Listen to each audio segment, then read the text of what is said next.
Just here in the break, I talked with a few people, and I got a good Christian, and we talked about what about my mom, what about my friends, what about those people in church who are very, very sincere and love Jesus, but don't follow Christ like this, or live like this, or do like this.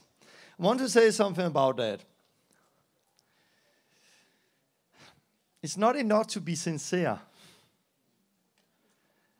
One of the most sincere people I have met is Mormons or Jehovah's Witnesses. They are very sincere in their faith, but they're still deceived. So to be sincere is not enough. We can be sincere and still be deceived. But do the Bible not say we just need to believe in Christ? Yes, we need to believe in Christ. And the Bible says if you believe in Him, you shall get saved. Yeah. This is what I believe. But you have to understand that now we have Mormons who are reading this book. Believe in Christ and you shall get saved. And they say, I believe in Christ. We have Jehovah's Witnesses reading that book. Believe in Christ, you shall get saved. Yeah, this is what we are doing. We have many different understanding of first who Christ is. Second, what do we mean to believe? Jesus said, make disciples of all nations, baptizing them and teaching them to obey everything I commanded. Not believe, obey, or believe, because in the Jewish mindset, they know that faith is obedience. If you believe in something, you do it. It's somehow simple. I can do an example, I just do a bad example. Let's say, can you stand up there? Just stand there. Let's say I'm a robber now, and I come with a gun. Sit down, I'm going to shoot you. If he believes in me, he will sit down. He will not stand there and say, yes, I believe in you, and stand still. Or he will not stand there, oh, I believe you're real. Or maybe you're not real. He knows I'm real because he sees me, he touched me, he knows I'm real. When Jesus walked around and said, believe in me, it was not about believing if he was a real person, because they touched him, they saw him. When he said, believe in me, believe in my words and obey my words. Now Jesus don't have a gun to our head and said, sit down, but he said, come and follow me. If you want to enter the kingdom of God, you have to be born again out of water and spirit. If we believe in Christ, we will repent. If we believe in Christ, we will get baptized. If we believe in Christ, we will follow Christ. Believe in Christ, faith in Christ is faith in His words. What I believe is happening is that with everyone who starts their faith, I would say we all start wrong. I would say we all start as false prophets somehow. Because in that second we experience God, we open our mouth and talk about Jesus, talk about God. But the picture of God is not built on the word of God. The picture of God is more built on our experience. So when I got saved, or started to get saved, April 1995, from that moment, I was running around and saying, hey, you also need Jesus, and I was talking about God. But the picture I gave of God is very different from today. Because my understanding at that time was very limited to my church traditions and to that little I've heard in the church I came in. So I started more wrong, but in that walk, the Holy Spirit teaches us, and we come closer and closer and closer and closer to the full picture and the truth. And I needed to repent again and again and rethink things I have thought was wrong. The first 2 books I wrote in Danish, I have burned them. Don't read the first 2 books. They're only in Danish, so I don't sell it anymore. Why? Because it was not good. It was wrong. Because I didn't understand the gospel. I didn't understand the baptism. I didn't understand what I knew today. So when you get a new revelation, you are responsible for what you have heard. If you know what is right and don't do it, you are a sinner. So it's like we cannot be responsible for things we don't know. But so when God starts working us, when we start to believe, I believe if you have a sincere faith in Christ, in that life you started on, the Holy Spirit starts to teach you about repentance. The Holy Spirit will teach you about what baptism really is. The Holy Spirit will talk about what baptism is. The Holy Spirit will teach you about fear of God. The Holy Spirit will teach you about the truth. The problem with us is that if you are in a church denomination, or you are in a family or other places where they don't believe in this baptism, when the Holy Spirit then starts to work in you and say, whoa, you need to get baptized again on your own faith with immersion. The baby baptism you have is not a real baptism. When the Holy Spirit then reveals that to you, to people, the biggest problem is that they then, no, I cannot. Why? Because my church don't like it. My husband don't like it. My wife don't like it. My kids don't like it. What will people say? The question is then, who is Lord in your life? It's not Jesus there. It's the husband. It's the wife. It's the church denomination. It's really simple. If you confess Jesus as Lord, if you live with him as Lord, you shall be saved. But Jesus also saying, Luke 6:46, why do you call me Lord, Lord, if you don't do what I say?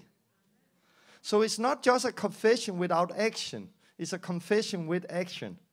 You confess, you believe, and you do.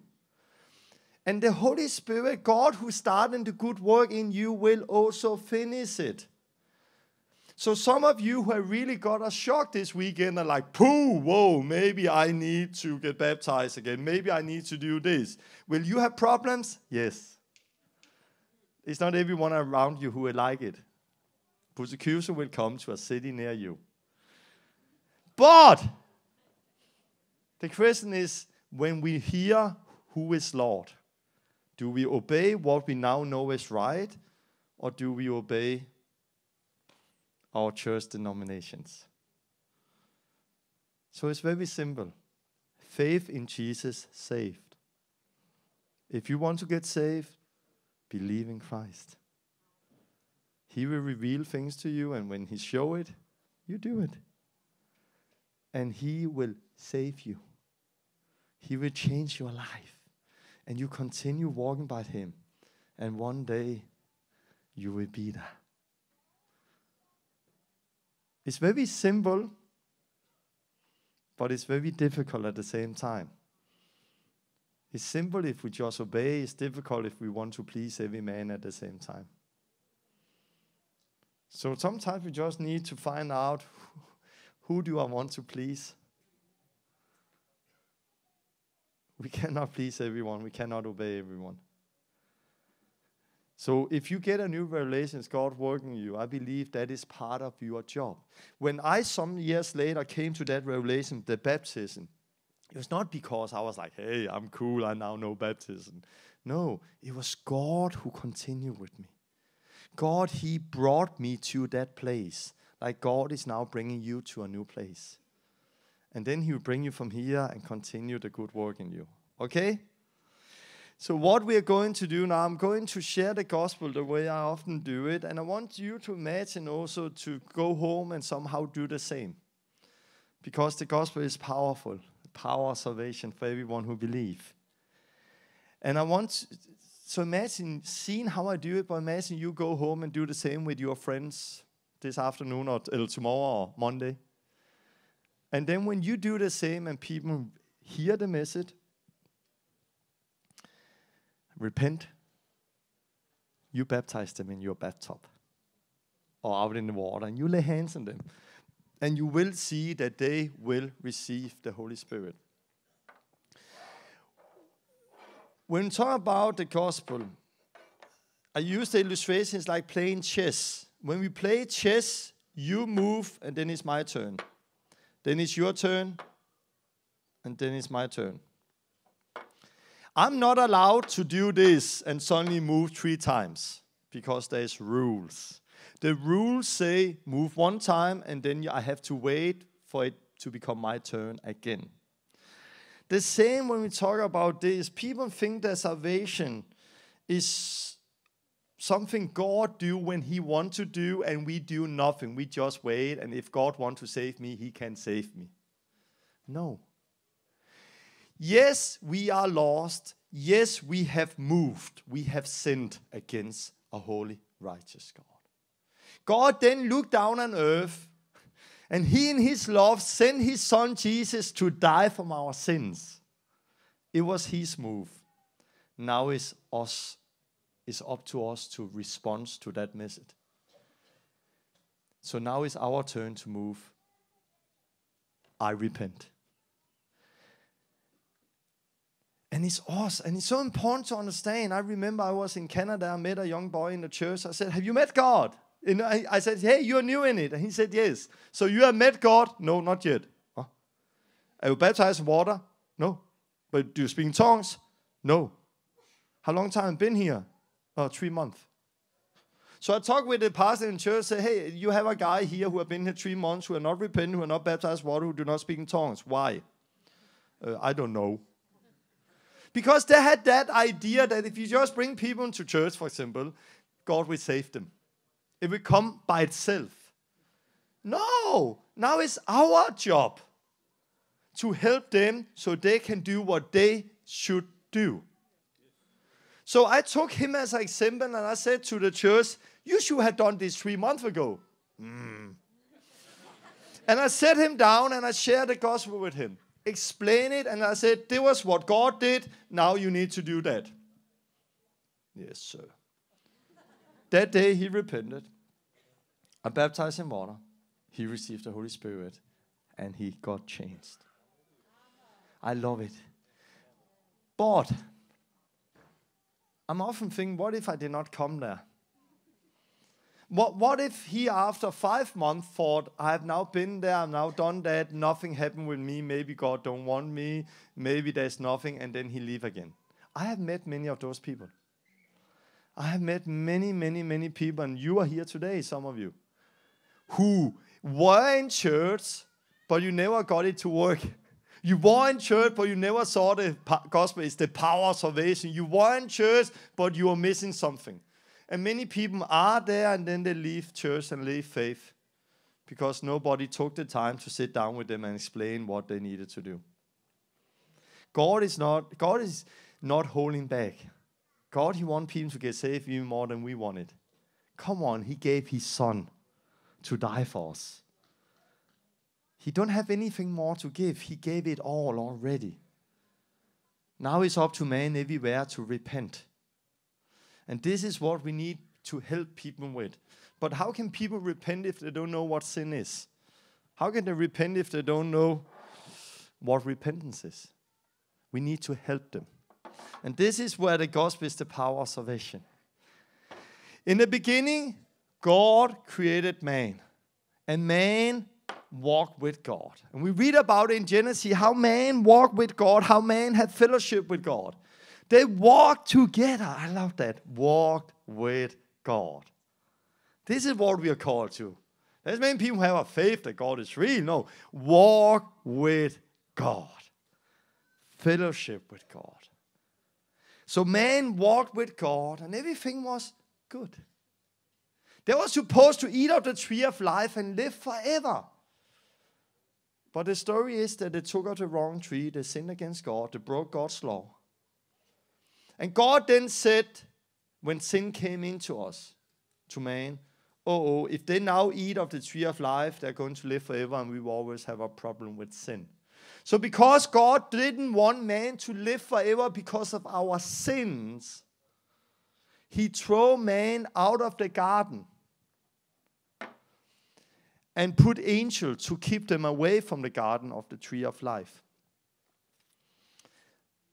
They got kids who killed each other, got kids who rebelled, and there was sin, and the world was very dark. I would say also at that time. And God looked down on earth and he regret that he have created man because of their sins. We often think God looked down on earth and, oh, I love everyone, you're so amazing. God looked down on earth and regret that he had created man because of their sins. And he wanted to destroy all mankind, but he found Noah and his family and they built an ark. Picture of Jesus. And he sent the flood and everyone got destroyed. Millions of people. But as soon as Noah came out of the ark, we had a problem one more time.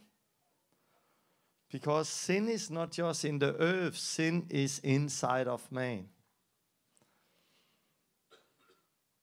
So God wanted to make a new earth at that time with Noah. But if he put the old man with the old sinful nature on that new earth, they would just destroy it one more time. So God wants to do something new. He wants to first create a new man and then put that new man on that new earth. And all of this is important to understand because it shows where we are now. We are now in a falling world. We are in a world where we are so far away from the truth. Evil will take over. Just see the news.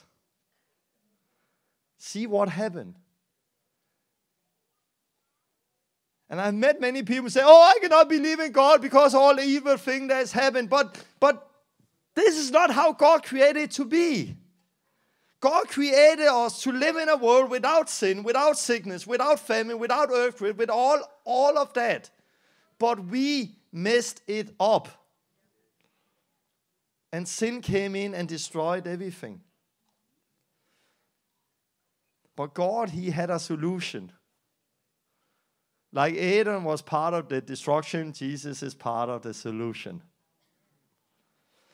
But before we talk about Jesus and what he came and do, we need to talk about sin. The problem with sin is, again, we are grown so much up in it. We compare ourselves with people around us. If I take my own life, I was a good person. I was. Really. I grew up in a good family. I was spoiled as a kid. I had problems, a lot of problems, but I was still spoiled. And I grew up still like taking care of other people. I'm not like Andreas there I'm not like you. No, I was not like those people who was like doing that and that. I was a good person. And at one time, I actually thought that if the Bible is real, if all of that with God is real, I go to heaven because I'm in the top. Yeah, because my what I compare myself with was that guy there and that girl there, and I could always find people worse than me. And the Bible says that the heart is deceitful above all things. I was deceived in my heart. I thought I was good, but I was not. I needed help. I couldn't recognize good and evil. I needed help. I needed to understand the law of God.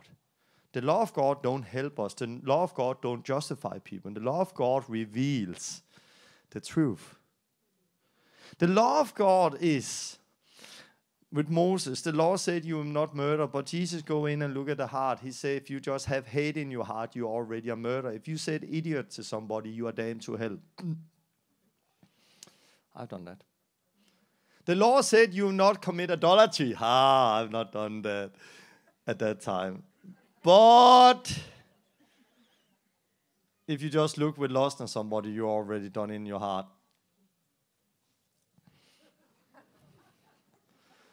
The law said if you have broken one of the laws, you are guilty in them all. It's not like an exam. I don't know how it is in Holland, but if you take a driver license in Denmark, you're allowed to have 5 mistakes. And you can still get the driver license. It's not like that. It's not like, okay, you can have 5 mistakes. Or if you keep one of the laws, you're okay in them all. No, If you broke one of them, you are guilty in them all. And what we also need to understand, I think that is the biggest thing for us, that is that our good deeds can never justify wrong. We often think that when we do wrong, it's a minus. When we do good, that is a plus. So when the day is over, the life is over, we should have more plus in our account in the minus. But you have to understand, good deeds will never be a plus because good deeds is just what is expected from us. Good deeds is a 0. And bad things is a minus. So then try to put it together. Try to imagine one day. Now let's try to imagine today. I have a surprise for you. Today I'm going to take a picture of you. And I'm going to put you in a computer I have. And in this computer, I'm going to have your life in. And this computer cannot see the good things you've done. The computer don't work like that. The computer only see the wrong. Like if you are in a court case, you are there because of the wrong you have done, not because of the good things you have done. So this computer only see the wrongdoing, the sin. And I will make a 5 minutes video with you. With the sexual sins you have done. Where not just what you have done, but also what you have looked at, what you have done in your head. The times you have had sex with somebody, the times you have been unfaithful in your head, the times you have been looking at things you should not look at. Evil things you have done. Things you have taken. The times you look over your shoulder and you thought, no one is seeing this, and then you did it anyway. And then I'm going to put you on a big screen behind me. Starting with you.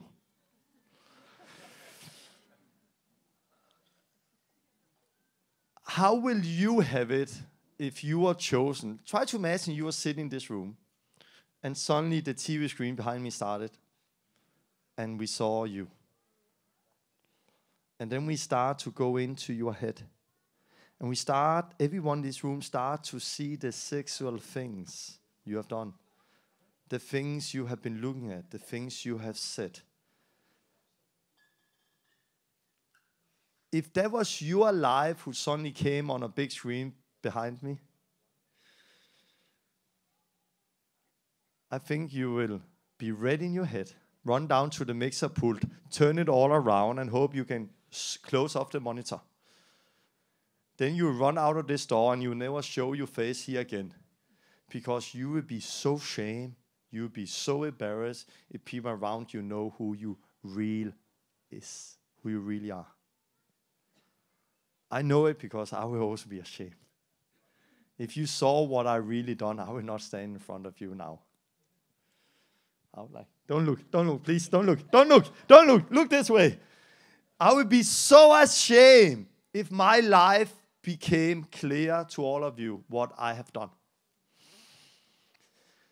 Or who I really is.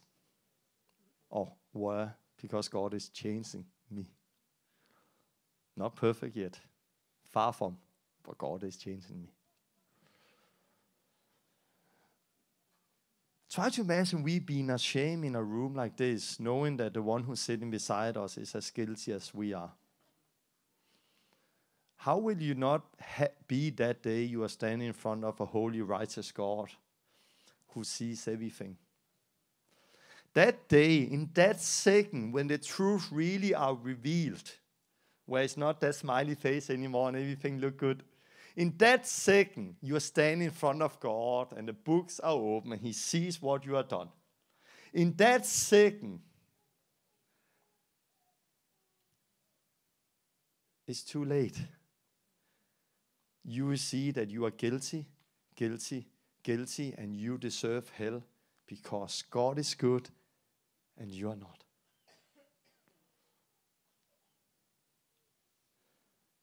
I've heard people say, hey, if God is good, there is no judgment. God is good. Yeah, but how can God send good people to heaven? He don't. There is no good people. But how can a good God send bad people to heaven? How can a good judge look through crime? He cannot. And that is the problem. The problem is not God. It has never been God. The problem is us. We have sinned. We have broken the law of God. And we have gone astray. And God could take every man and sell them to hell and still be good, still be loving, still be righteous. In many ways he should have done it. But he didn't. Not right now. He gave us a chance. He didn't owe us anything. He didn't need to do it. We didn't deserve it. But in the middle of all of this, he did something amazing. By his love, he gave his son to give us a chance to experience forgiveness, to give us a chance to wash away our sins, to give us a chance to become a new creation. And Jesus came here on earth and he walked here among us. But where we have lied, where we have stolen, where we have broken the law of God, he didn't. When he was around 30 years old, he died on a cross. As the only one without sin, he died as a criminal. And he got buried. If he one time had lied like you and me, stolen like you and me, done what we have done, he had been guilty. But because he was the only man without sin, death could not hold him. He conquered death. And he rose up again. And he went to heaven. This is the gospel. Jesus came down here. He lived a holy life. He got baptized. He received the Holy Spirit to show us an example. He walked around here preaching the gospel of the kingdom. And say, if anyone wants to inherit eternal life, they need to believe in him. They need to follow him. And he walked around here healing the sick and preaching the gospel, casting out demons. And he died and he rose up again and he went to heaven and he sent his Holy Spirit down here. So what do we need to do now? We need to believe in him. We need to repent, for the kingdom of God is near. And then we need to be born again out of water and spirit, as he says. And then we will become a new creation, a new man. And how do that look? First, we need to recognize our sin. Recognize that we have sinned against a holy, righteous God who gave us life. That we have been so busy in living our own life. We just live out there. We buy a house because we love it. We buy a car because we want it. We just live our own life. It's me and what I want to do. Of course, when we have problems, we can always point at him and say, why do we now have problems? Maybe you have problem because you did not ask him before you did what you did.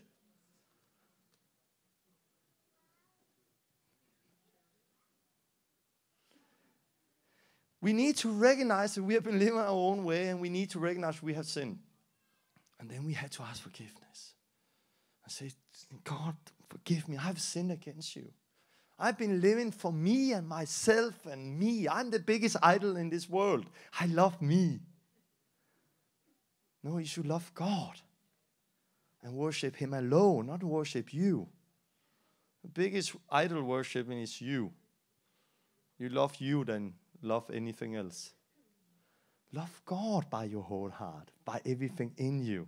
Start there and then love your neighbor as yourself. When we recognize our sins, when we turn away from our sins, put our faith in Jesus, God is going to do amazing things. The first thing is that heart They have been destroyed for sin. There is dark, there is hard, like stone. We cannot recognize what is right and wrong anymore. He's going to come in and he's going to take that stone heart out and give us a new heart of flesh. And on that heart, he's going to write his law.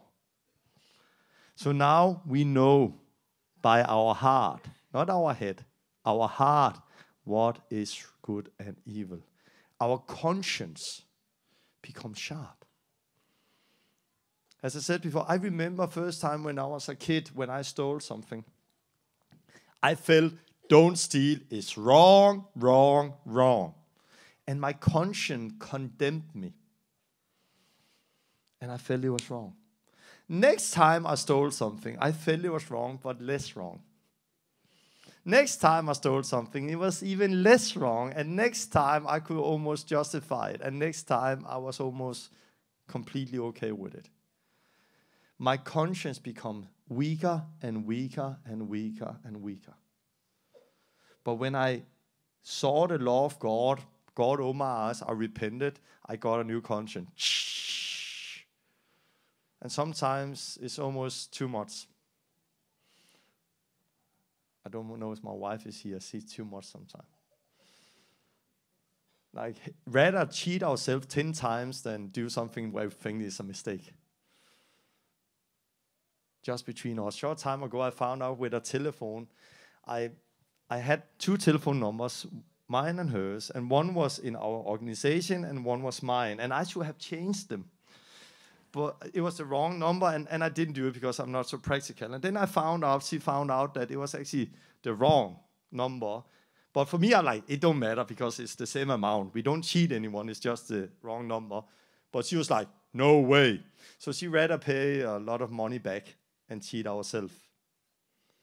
Beautiful. It don't make sense, but keep your conscience clean. It's really about having a clean conscience. It's about continuing that. But now you have a new heart. You have a new conscience. You are sharp, and you need to keep that sharp.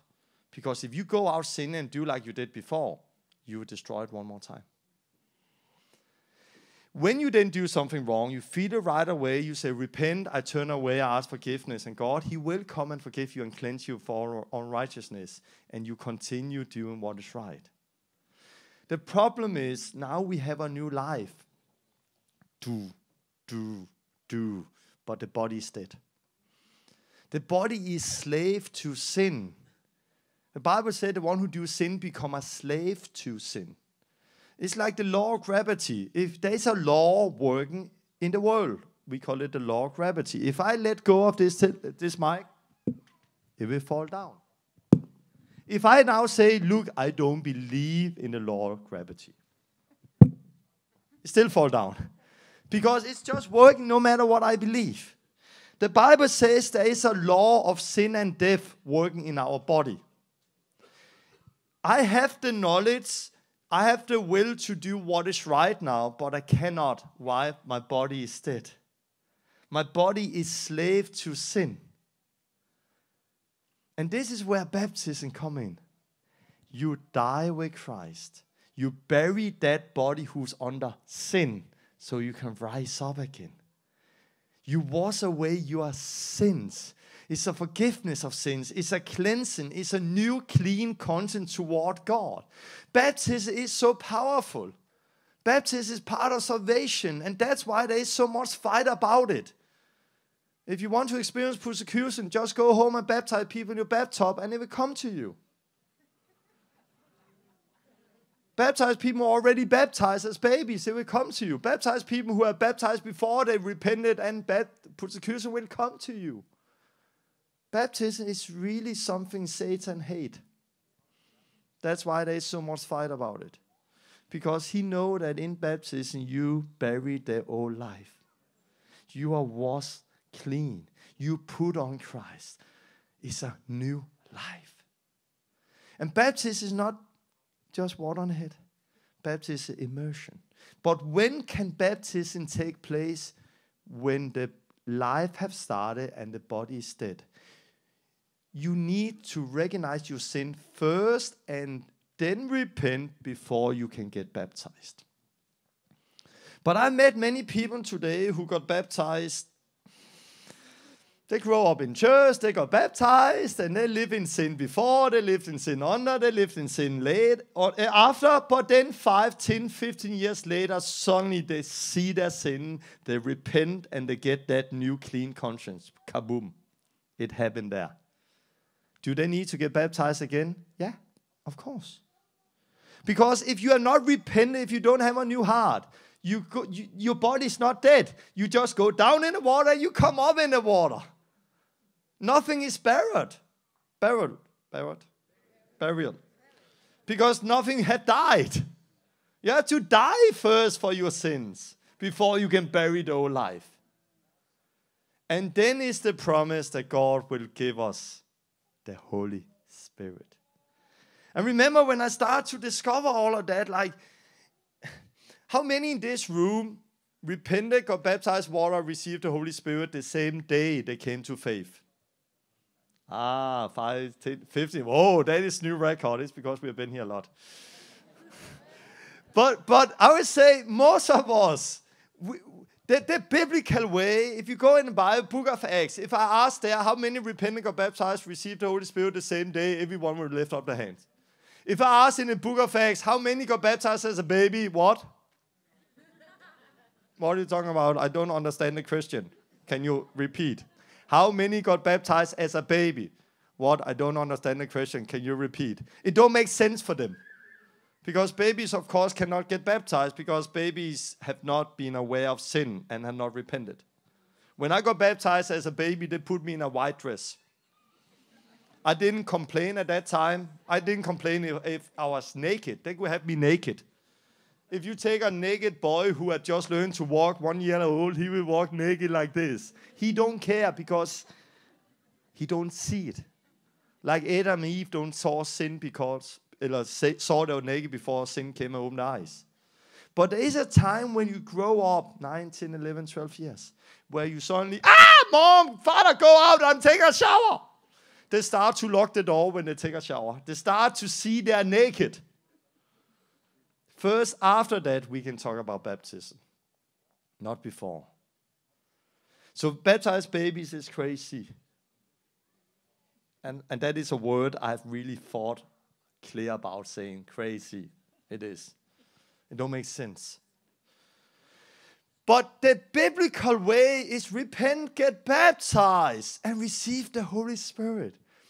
And those people who get that sound good beginning, they have an easier life. You know, if people have a problem in their birth, in their natural, don't get enough oxygen, they can often struggle later in life.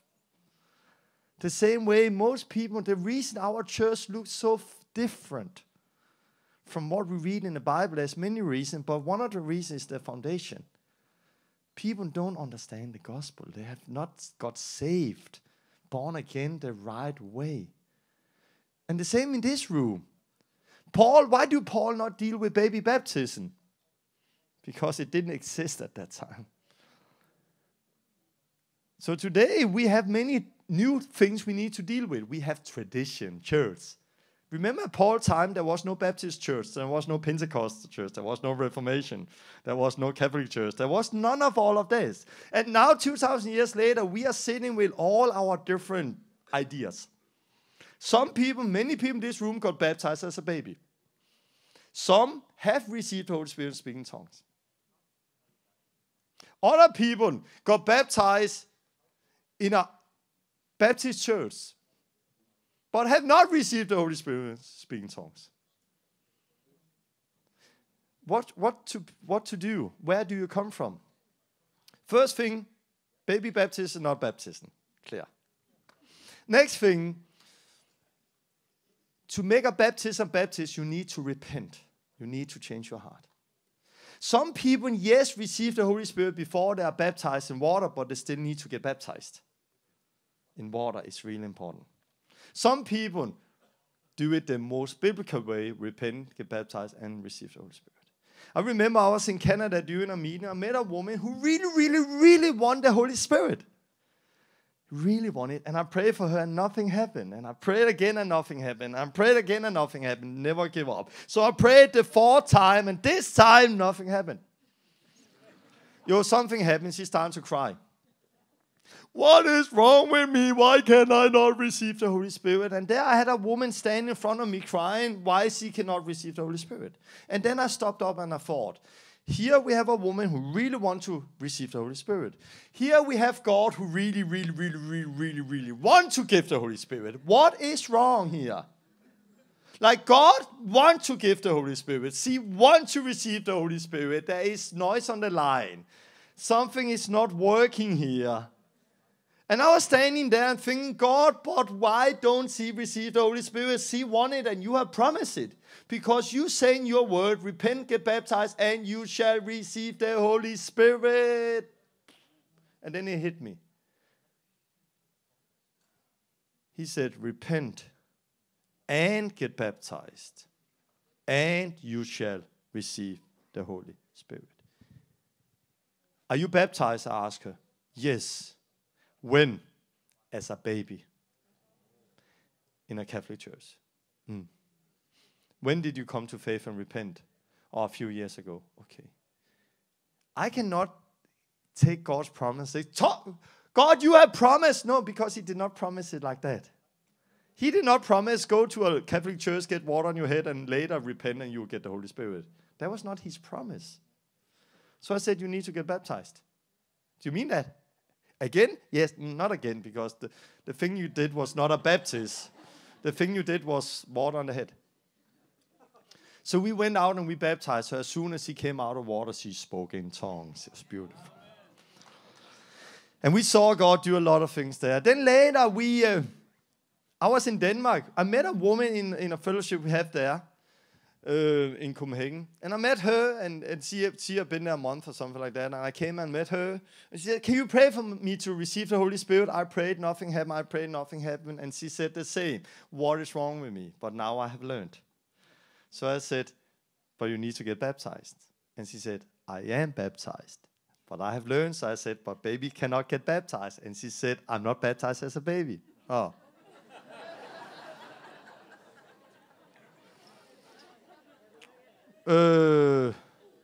When did you get baptized? Oh, yeah, when I was 14 years. I grew up in a Baptist church. When did you repent? When I was 30. Aha! That was not a baptist, that was a pool party. Because to bury the old life, you need to have a new life that starts, and you need to have a heart of repentance. Otherwise, you just go down in the water and you go up in the water and nothing have changed. You need to get baptized correctly on your own faith. And we went home and we baptized her in the bathtub. When she came up, she received the Holy Spirit and spoke in tongues, as God hath promised. We need to do it God's way. Yes, some people repent and then receive the Holy Spirit and speak in tongues. Beautiful. But you still need to get baptized. For me, I spoke in tongues, but I was not living in freedom because baptism had to do with, not to do with tongues. It's different things. So baptism after repentance to Christ. Holy Spirit. What about this? You need to get baptized with the Holy Spirit. You need to receive the Spirit. There's a lot of misunderstanding about that. When do you know a cup is full? When it's flowing over. When do you know a person really? When do you really know that a person has received the Holy Spirit? When it's flowing over. When I got born in the natural, I got a natural tongue. I can speak. Hello, my name is Torben. I speak. When you get born by the Spirit, I believe you get a spiritual tongue. Your spirit is praying. Not your head that's praying. It's your spirit that's praying. And you're connecting with God. And there have been a lot of misunderstanding about that also. And one of the misunderstandings is that people don't know that there's different kind of tongues. And I do that very short. Like if there's some church who only focus on Book of Acts 2, where we read that they spoke in tongues and people from other nations understood what they were saying. We read that. And people say what we are doing, Shiloh Dokoskisala, is not tongues because people from other nations don't understand you. This is just saying a lot of words. This is tongue. It is tongue. Where people pray and people from other nations understand them. But that is just one of the tongues. There is another tongue where the Bible says, when you come together, pray in tongues, but just 2 or 3 at a time, and don't pray if there's nobody who come with the interpretation. There they did not need the interpretation. Why? Because everyone understood them on their own language. Now we suddenly need an interpretation. Why? Because this is a different tongue. This is a tongue that's very high and clear and different, and suddenly people stand up and come with the interpretation. And then there's Corinthians 14, where it says, when you speak in tongues, you speak not to man, but to God. You speak mysteries. Nobody understands you. Where Paul says, I speak more in tongues than any of you. That is a personal prayer language, you and God. What I see is there's 4 tongues. I speak in tongues now. Tongues mean language. I speak English and Danish and English and Danish. And I speak tongue. When I got born in the natural, I got tongue. When you get born in the physical, spirit, when you get the Holy Spirit, you get the tongue. Personal tongue where you are edifying yourself. And there is a big secret in this. Paul, he spoke more in tongues than anyone else. This is connecting with God.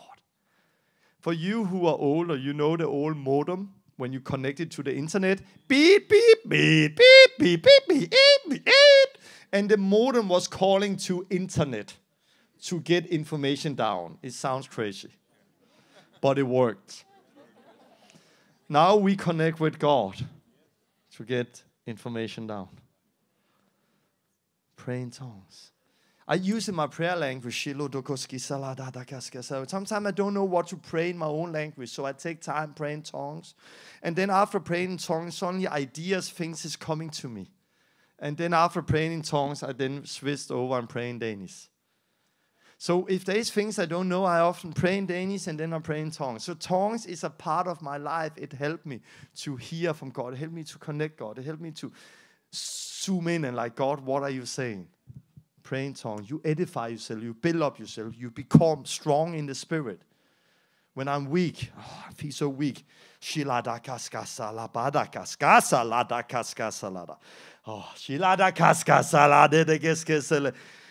get stronger. You build up yourself. Personal tongues. For everyone. I believe if you have received the Spirit, if you have the Holy Spirit, you have that tongue. But it's up to you to use it. I don't say that those who don't speak in tongues, they finally don't have the Spirit. Because I know there is people who have been sincere, who have been praying, and one day the Holy Spirit just came and kaboom and filled them up. But because of wrong idea and teaching and understanding, they did not open their mouth and speak. But now you have it inside of you. You need to let it out. God is not going to come and possess your mouth and suddenly just come out of you. I pray for people when they stand like this, so afraid to open their mouth. No, open your mouth. Or I made people say, hallelujah, hallelujah, hallelujah, hallelujah. I say, you cannot pray hallelujah and pray in tongues at the same time. Take one language at a time. And what I often do when I pray in tongues, I start with Sheila.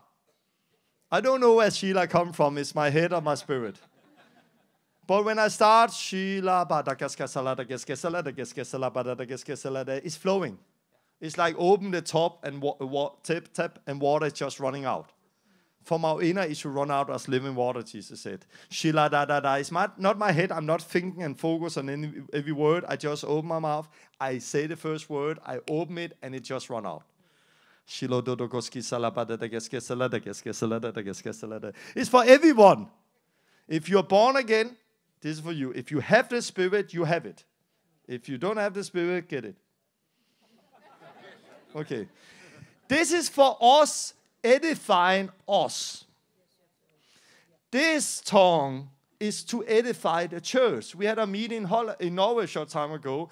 In the meeting, a woman stood up and gave a tongue. You heard it. It was different. It was loud.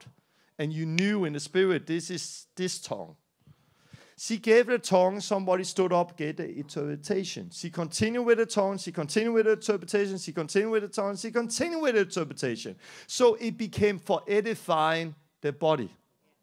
We need that. The Bible says when you come together, somebody, 1, 2, and 3, have a tongue. I'll say that when we have a meeting tonight and tomorrow, if we are together and worship God, if you feel suddenly an urge inside of you and feel something need to come out, stand up and speak in tongues. And then be quiet. And if you then feel suddenly, I need to say something, interpretation, stand up and give it. I tried with the tongues. I also tried with getting the interpretation. It's not like I understood every word that person was saying. But when that person spoke in tongues, it was just like bubbling inside of me. It's me. It's me. I have to say something. I have to say something. And I just feel a few words came to me. And when I opened my mouth and started those few words, it just flowed out of me. And I was coming with the interpretation. That had been lost someplace, but that should be normal. But then we have this. This is for edifying us. This is for edifying the church. This is to reach people. That have been lost. We need to see that more. I've only experienced one time really strong personally. It was a few years ago. I was in Germany to buy some cheap Coke and Nutella.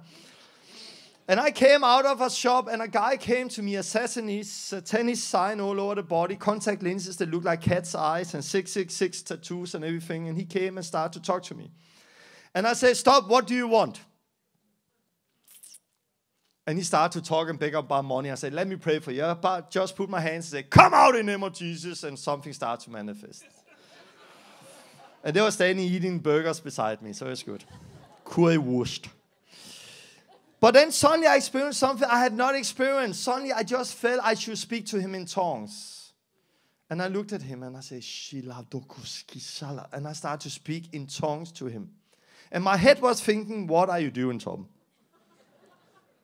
Why do you speak in tongues to a person? But I felt something was stirring inside of me and it came out powerful. And I did not understand my words, but I felt something changed. After I spoke, he just looked with big eyes and took a step back. How did you know that? How did you know? And I said, what? I said, where have you learned our language? And I was like, I don't understand. Me and my brother, when we were kids, we developed our code language only me and him understood. And you have just been telling me about God in our language. How did you know? And when I left that place, he was standing and worshiping God. I love it.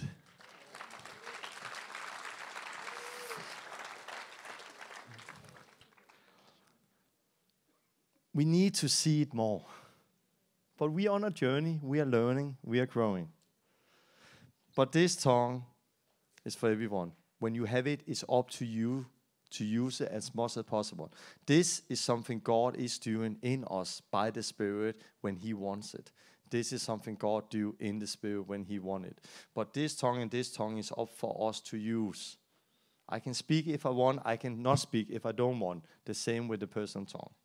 So you receive the tongue, the Holy Spirit. So it goes like this. We have sinned. Jesus came down here on earth. He walked here among us without sinning. When he was around 30 years old, he got baptized and he received the Spirit of God.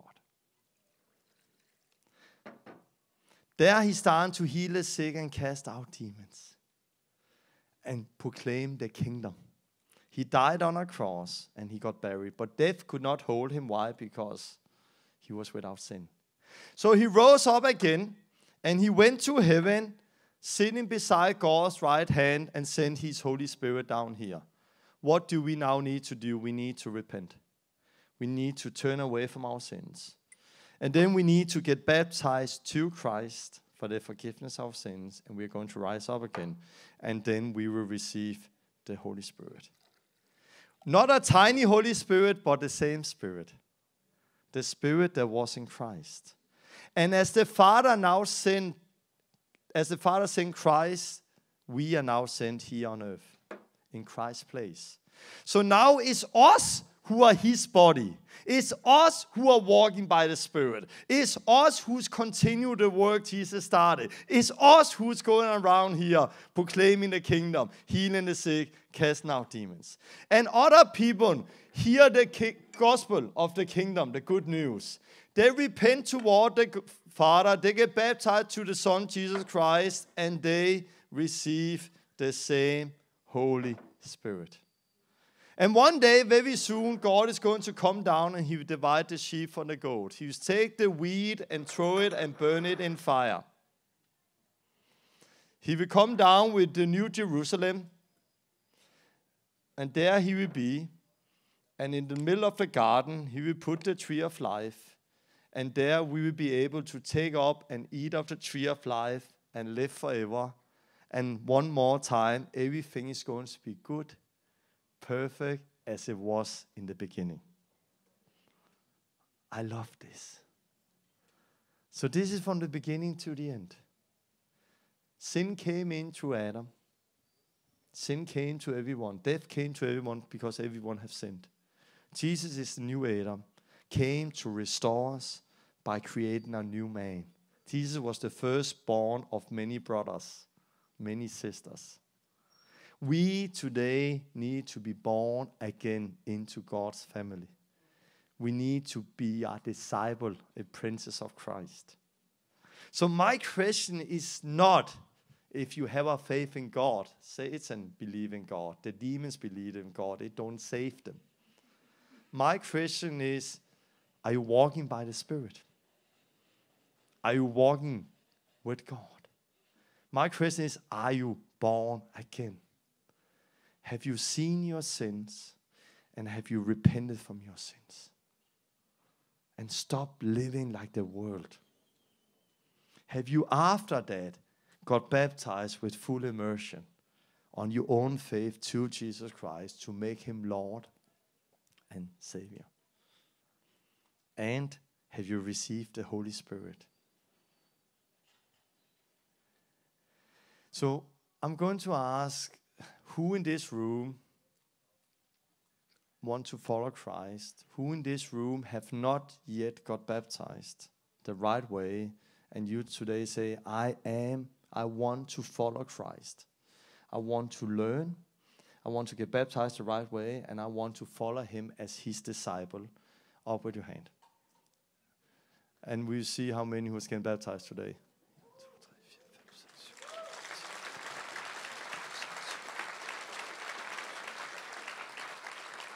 Okay, let's do it like that. You who have like, I am going to get baptized today. I want to get baptized. I know I need to get baptized today. Can you come up and stand here?